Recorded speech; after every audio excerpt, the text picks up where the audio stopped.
Imaginez des milliers de personnes qui se rendent à Chicago en avion, en voiture, en train ou même en bus. Imaginez l'attrait et l'excitation de la grande ville. Imaginez une salle de congrès remplie de plus de 1000 délégués. L'engouement et l'excitation remplissent l'air alors que vous voyez et saluez chaleureusement un vieil ami, que vous écoutez une musique entraînante et que vous découvrez une scène majestueuse. Et imaginez ce que cela aurait été d'être à Chicagoland pour le congrès d'Optimisme International Imagine 2020. Maintenant, montez le son et soyez prêts à accueillir votre président international dans le cadre du congrès international Imagine 2020 devenu virtuel. Mesdames et messieurs, faisons du bruit pour le président d'Optimisme International, Adrian Alcock. Wow! Tout un atterrissage. Je suis si heureux d'être arrivé sain et sauf au Congrès international Imagine 2020 devenu virtuel. Quelle différence peut faire une année? Cette introduction m'a vraiment donné l'impression d'être à Chicagoland pour voir tous mes amis, en riant et en souriant, plein d'énergie en attendant de prononcer mon discours, embrassant ma femme et ma fille avant de monter sur scène. Attendez une minute. Où sont-elles? Oh non, je pense que j'ai laissé Anne et Sana à l'aéroport. Tu pensais vraiment que j'allais te laisser nous oublier? Vraiment pas. Je m'occuperai de toi plus tard. Mesdames et messieurs, chers amis optimistes, amis et familles, il semble que hier encore nous étions à Louisville, anticipant nerveusement l'année d'Adrian en tant que président de cette grande organisation Optimisme International. En réfléchissant à ce que nous ressentions alors et maintenant, nous sommes frappés et déconcertés par les événements de la dernière année et par l'impact qu'ils ont eu sur chacun d'entre nous. Il y a un an, Adrian révélait sa vision de réimaginer les principales plateformes de cette merveilleuse organisation en vue d'être la première organisation bénévole au monde. Nous ne le savions pas encore à quel point cette vision sera mise à l'épreuve. Au cours des derniers mois, le nouveau coronavirus a non seulement touché les Antilles, mais tout le monde entier. Les mesures prises par les gouvernements pour atténuer les effets du virus ont eu un impact sur tous les aspects de notre vie. Cependant, même avec tous ces nouveaux défis dans nos vies personnelles, nous avons fait les ajustements nécessaires pour nous adapter. Et ce faisant, nous avons pu passer plus de temps en famille, acquérir de nouvelles compétences ou simplement terminer certains projets à la maison que nous n'arrivions pas à terminer. Chez nous, avec toutes les demandes qui lui sont adressées, papa s'assure toujours d'avoir du temps pour nous et insiste pour que certaines choses ne soient pas compromises. L'un de ces moments est l'heure du repas. Papa insiste toujours pour que nous prenions le temps de nous asseoir et de manger un bon repas. En plus d'insister, il prépare les repas les plus succulents. Maman dit toujours que tout le monde doit avoir un rôle. Celui de papa est de faire un repas délicieux, le mien est de préparer le dessert et le sien est de manger avec beaucoup d'appréciation.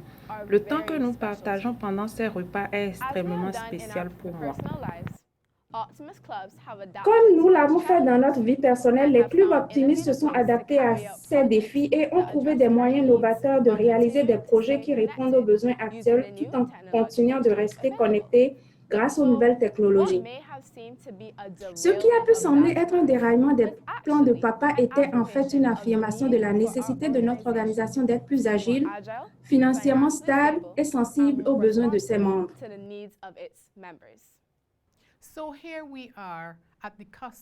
Nous voici donc au Congrès virtuel 2020. Et bien que je suis effectivement déçue que nous soyons physiquement séparés, je suis enthousiaste à l'idée de cette nouvelle possibilité d'accéder à davantage de membres. Je pense que vous avez tous entendu Adrian dire que les clubs sont le centre de notre univers et que tout ce qui permet à la direction de cette organisation d'avoir accès à un plus grand nombre de membres est une victoire pour tous. Et sur ce, je voudrais, au nom de ma famille, remercier chaleureusement tous les membres optimistes qui nous ont ouvert leur maison et leur cœur au cours de la dernière année. qu'il s'agisse de notre visite en Californie ou au défilé des roses, de notre participation à une réunion de club ou de district, physiquement ou virtuellement, ou à la conférence régionale 2020 de la région Saint-Laurent, qui à ce moment-là, nous ne le savions pas, quelle serait notre expérience la plus proche d'un congrès physique, ou simplement d'une note de soutien. Votre geste a touché notre cœur et nous a réchauffé l'âme. Et bien qu'il soit impoli de citer une personne en particulier, je me sens obligée de remercier personnellement Jim et Diane de nous avoir accueillis en Californie pendant les fêtes, parfois à des heures indues, et pour nous les Antillais, sous des températures difficiles. À vous tous, nous sommes touchés par votre passion et le soutien que vous avez apporté à Adrian au cours des derniers mois. Et je sais que vous continuerez à le soutenir jusqu'à la fin de son mandat. Nous vous souhaitons à tous un excellent congrès. Ainsi, lorsque nous réfléchissons au thème « Réimaginer notre organisation », il n'y a pas de tâche trop grande ou trop intimidante. Ces derniers mois ont démontré qu'il n'y a aucun défi que nous ne puissions relever en tant qu'organisation et qu'il s'agit simplement de notre volonté de prendre les mesures nécessaires pour apporter les changements significatifs. Regardez-nous, nous sommes à un congrès virtuel. Bienvenue au congrès virtuel Imagine 2020 et merci à chacun d'entre vous pour votre soutien envers Adrian et à sa vision. Imagine. Voyez ce que vous avez fait. J'étais si heureux d'être ici et maintenant me voici dans la niche du chien. Mais vous savez quoi? J'aime ces filles et je ferai n'importe quoi pour elles. Et que dire de leur discours? J'en ai eu les larmes aux yeux. Mesdames et messieurs, chers amis optimistes, je suis vraiment un homme béni. J'ai une famille aimante qui me soutient dans tout ce que j'entreprends. J'ai un merveilleux groupe composé d'hommes et de femmes que j'appelle ma famille optimiste.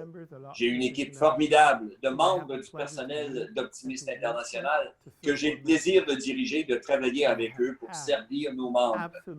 Et j'ai une équipe incroyable de vice-présidents qui ont vraiment fait tout leur possible cette année pour vous représenter, vous les membres, afin que nous traversions des moments incertains. Venez vous joindre à moi pour accueillir nos vice-présidents sur la scène. Terry Davis, Vice President of the Northeast and Great Lakes Region. Lyle Merriam, Vice President, Great Plains Region. Dwight Pollard, Vice President, Mid-America Region. Mike Padilla, Vice President, the West Coast Region.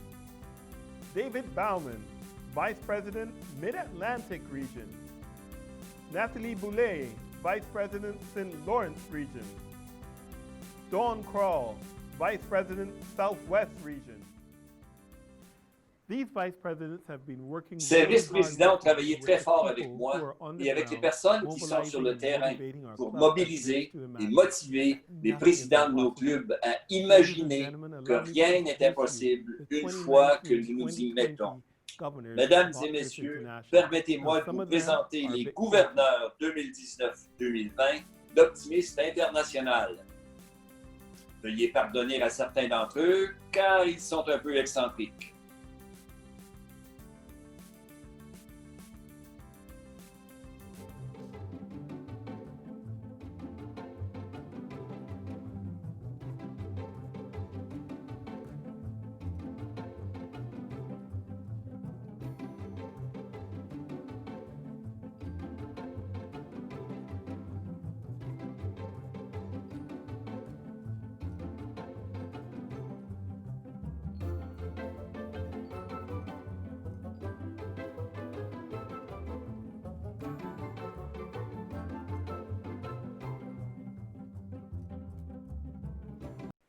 Voici votre équipe Imagine 2019-2020, mesdames et messieurs, vos VP et vos gouverneurs. Je suis extrêmement fier d'eux.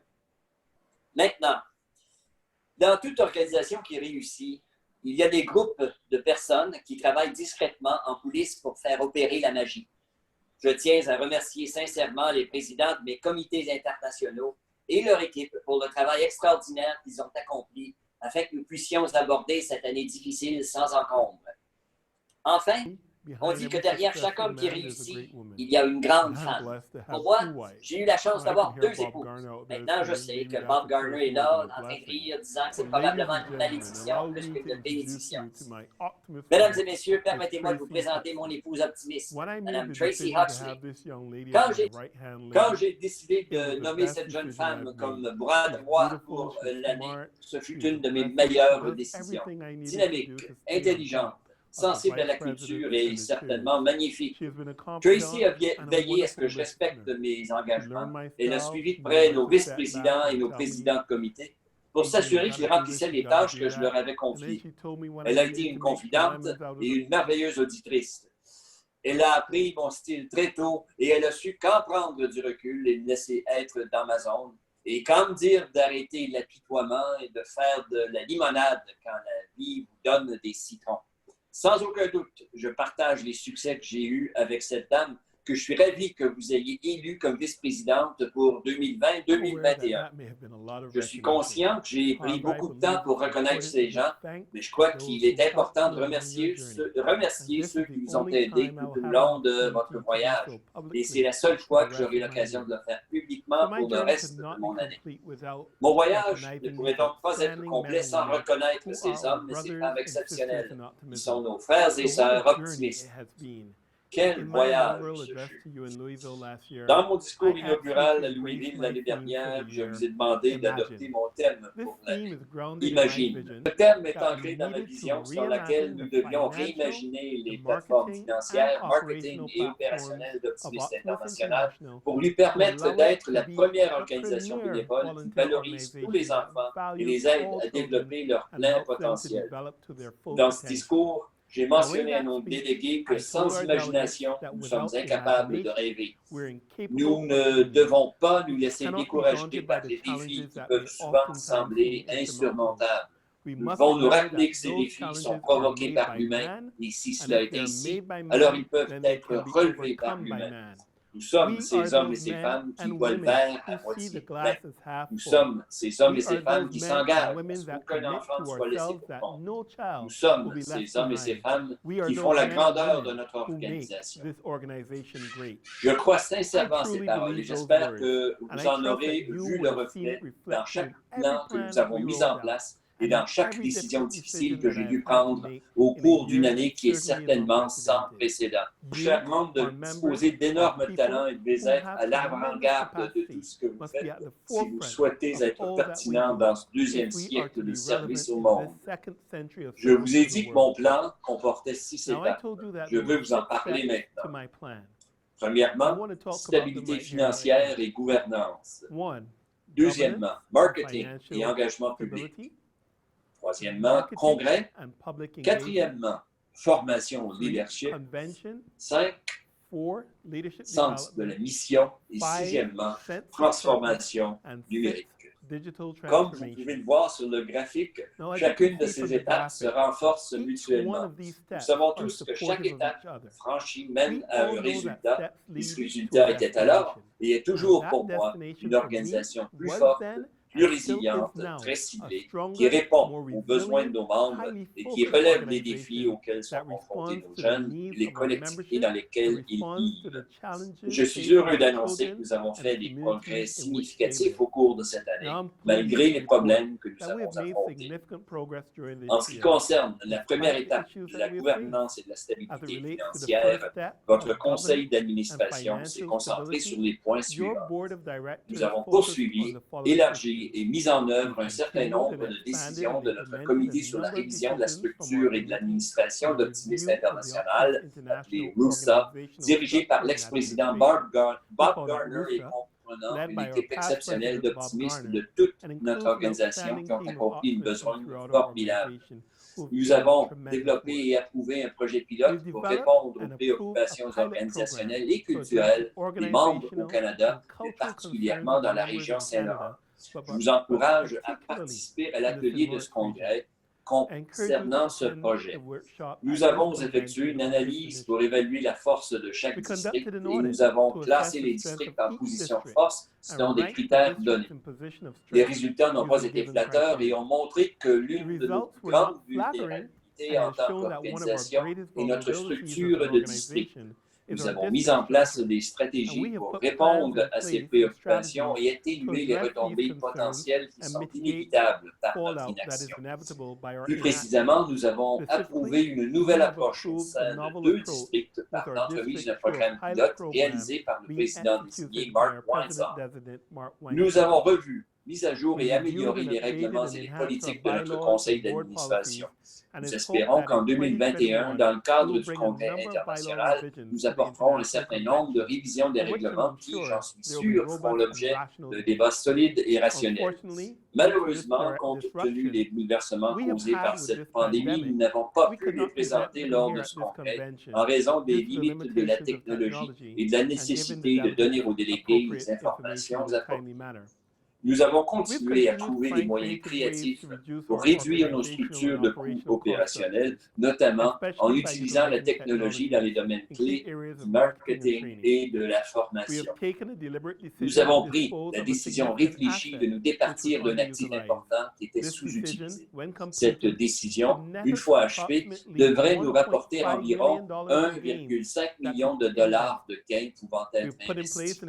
Nous avons mis en place un comité consultatif et d'investissement pour explorer les moyens par lesquels notre organisation pourrait développer des revenus passifs importants afin de réduire le risque de nos revenus actuels, desquels dépendent à 98 des cotisations de vous, les membres.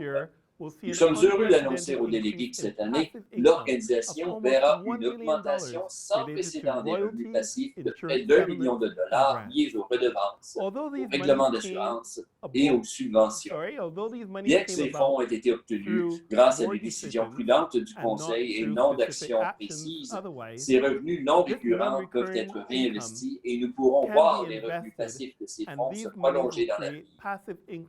Notre deuxième étape a été le marketing et l'engagement public. Nous avons fait des progrès considérables dans ce domaine. Nous avons embauché un responsable des médias sociaux pour renforcer le travail de notre service du marketing et des communications. Nous avons vu notre engagement dans les médias sociaux presque doubler dans tous les médias. Nous avons remanié et redessiné notre magazine Optimiste, nous espérons que vous l'aimez, et nous avons pu travailler avec la plateforme numérique Issue pour distribuer notre première édition véritablement numérique l'hiver dernier. Nous avons approuvé une politique des médias sociaux pour lutter contre les tendances mondiales d'abus et autres illégalités liées à la propriété intellectuelle, au contenu et à la distribution. Ces actions ont entraîné une augmentation significative des demandes directes de renseignements sur notre organisation. Nous croyons qu'il y a là une belle occasion de croître. La troisième étape consistait à moderniser notre congrès. Bien que nous ayons dû annuler notre congrès en personne cette année, votre conseil d'administration a pris la décision délibérée d'annoncer que nous allions passer à ce mode virtuel. Bien que je sois un peu déçu que nous n'ayons pas pu déployer toutes nos idées, nous voulions quand même vous donner un aperçu de ce à quoi vous pourriez vous attendre, comme des orateurs dynamiques, de nouvelles possibilités de socialisation et de réseautage, une salle d'exposition améliorée et une formation plus intéressante. J'espère que cela vous donnera une idée de ce à quoi ressemblera notre congrès modernisé. Je tiens à souligner tout particulièrement le nombre record de plus de 300 nouveaux participants au congrès. Votre participation et votre intérêt ont donné au conseil d'administration beaucoup à étudier et nous espérons que vous envisagerez de vous joindre à mon ami et collègue Mark Weinsaw, qui présidera le congrès international à Atlanta, en Géorgie, l'été prochain. La quatrième étape est la formation au leadership. Nous avons élargi et mené notre série de webinaires et de réunions en ligne pour nos membres et notre personnel. Et je suis heureux de vous annoncer que 1800 personnes ont participé aux différents forums. Beaucoup de nos membres, jeunes et moins jeunes, ont profité de cette période pour acquérir de nouvelles compétences, notamment en matière de vidéoconférence, etc. Nous avons mis en place une nouvelle plateforme appelée Président à Président et où j'ai eu l'occasion de parler à plus de 160 multiplier dans le club et de renforcer leur connaissance d'un point de vue administratif de l'organisation et d'avoir des questions et des commentaires directement des clubs. Nos gouverneurs et nos vice-présidents ont bénéficié d'un module de formation révisé qui était moins axé sur la croissance, mais davantage sur la responsabilisation et la manière dont ils pouvaient améliorer la satisfaction et l'épanouissement des membres au sein de l'organisation. L'objectif premier était d'améliorer nos niveaux de rétention de membres et je suis ravi de vous annoncer que nous avons fait passer notre taux de rétention des membres de 6 points à 90% à la fin du mois de mai. Enfin, nous avons lancé notre système de gestion de l'apprentissage que vous m'avez entendu appeler l'Université optimiste. Cette initiative a vu près de 500 clubs, 20%, s'inscrire durant la première semaine du lancement de la plateforme de 4 mois. La demande est extrêmement forte et nous venons de créer un modèle pour l'étendre aux membres généraux et non seulement nous dirigeants. La cinquième étape est notre sens de la mission. Il se concentre sur qui nous sommes, nos valeurs, ce que nous faisons. Dans toutes les communications publiques, j'aime souligner, nous sommes une organisation mondiale opérant dans un certain nombre de pays d'Afrique, d'Asie, des Antilles et d'Amérique du Nord. J'insiste sur le fait que nous générons un impact positif sur la vie de plus de 6 millions d'enfants. Je me concentre sur les 78 millions de dollars dépensés par un réseau de 2500 clubs. Pourquoi je fais cela? Tout simplement parce que ces faits renforcent qui nous sommes et ce que nous faisons en vue de faire une différence au sein des collectivités que nous servons. J'ai utilisé un certain nombre de mes messages vidéo sur les plateformes de médias sociaux pour aborder des questions capitales liées à notre organisation, à nos collectivités et aux problèmes mondiaux. Des questions comme le racisme et la discrimination ou encore notre structure administrative. C'est un dialogue sur les solutions qui s'imposent. Notre conseil d'administration a également approuvé de nouveaux programmes et activités qui donneront une nouvelle fraîcheur à nos clubs lorsqu'ils mettront en œuvre de nouveaux programmes au sein de leur collectivité. Nous espérons que notre mission revitalisée renforcera nos clubs et fournira un contenu précieux et utile pour nos plateformes de médias sociaux afin d'améliorer notre marketing.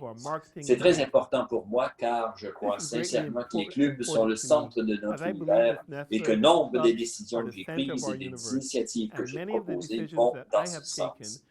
La transformation numérique est notre dernière étape. Avec le soutien du conseil d'administration, nous avons mis en place un certain nombre d'initiatives qui nous ont permis de continuer à développer et à étendre les capacités de notre organisation si chère à nos yeux. Ces initiatives étaient audacieuses, mais elles se sont avérées essentielles en ces temps difficiles.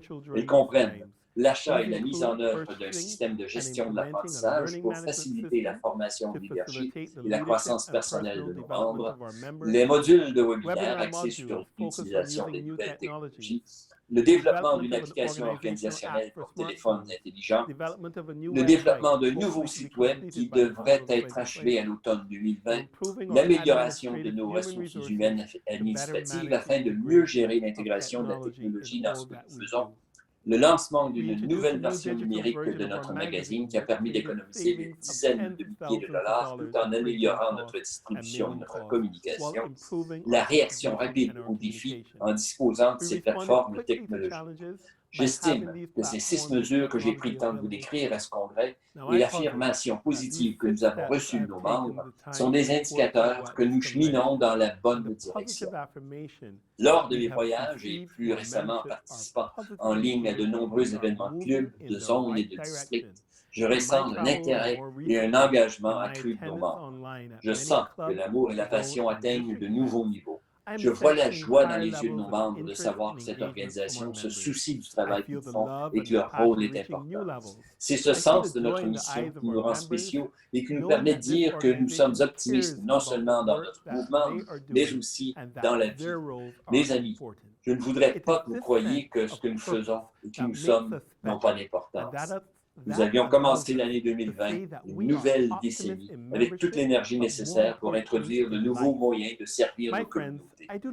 Mais ensuite, les rumeurs d'un virus d'une province isolée de Chine sont vite devenues un véritable cri d'angoisse alors que ce virus traversait les océans, bouleversant nos vies de façon inimaginable. Il nous a perturbés, tout comme notre organisation, mais je suis très heureux que nous n'avons jamais ralenti et nos membres utilisent la technologie comme jamais auparavant. Et comme si cette pandémie ne suffisait pas, les graves questions sociales du racisme et de la discrimination ont fait surface dans la foulée du meurtre de George Floyd. Les optimistes se sont fait entendre et continueront de s'exprimer sur ces questions importantes partout au monde. Nous devons continuer à nous adapter, à trouver rapidement des solutions et à servir nos collectivités.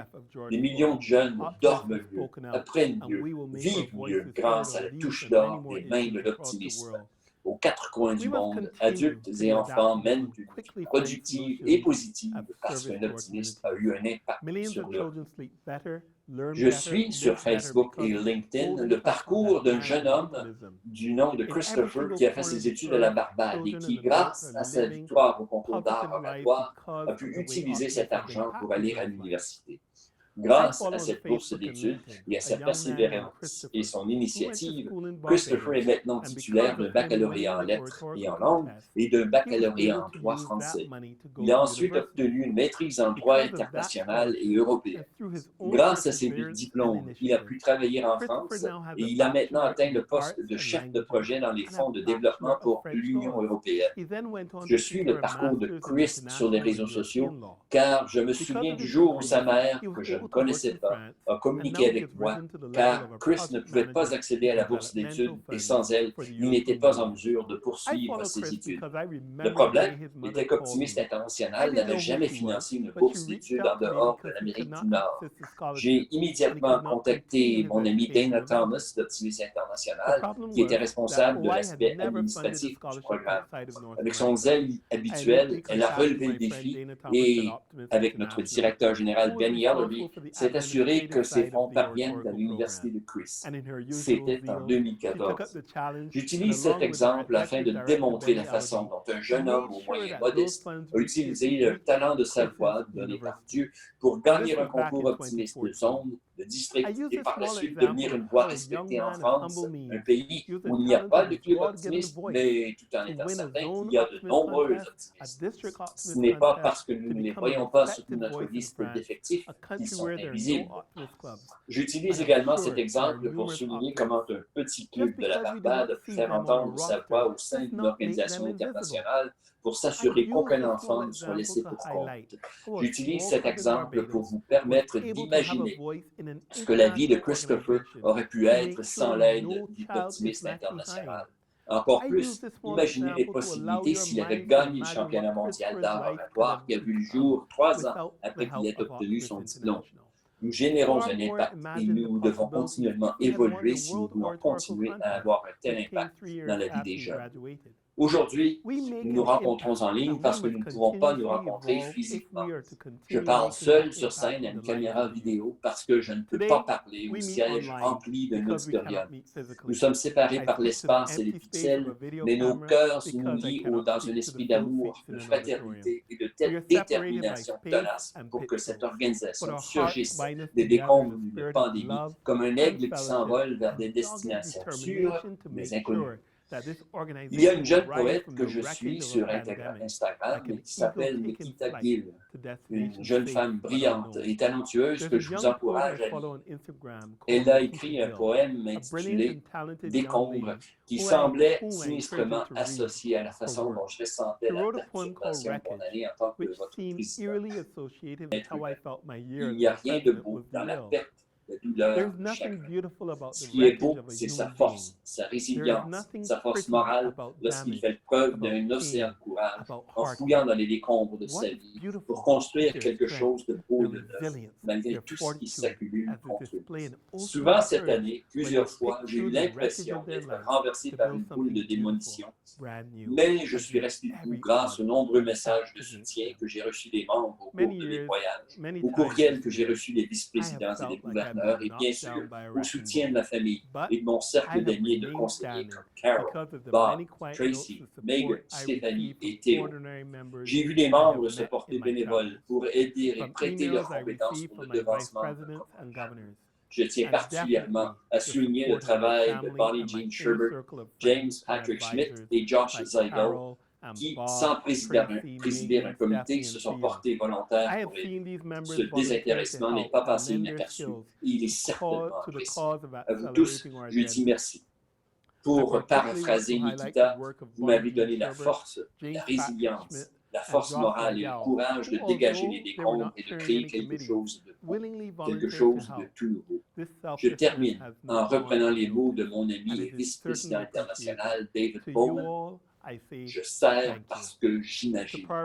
C'est votre imagination collective qui continuera d'inspirer mon travail et mon leadership au sein de cette organisation, garantissant que nous continuerons d'inspirer le meilleur chez les jeunes, nos collectivités et en nous-mêmes au cours du prochain siècle de service d'un bout à l'autre du monde. Tout cela grâce à cette grande organisation que nous aimons et qui s'appelle Optimisme International. Amis, collègues, je vous remercie sincèrement.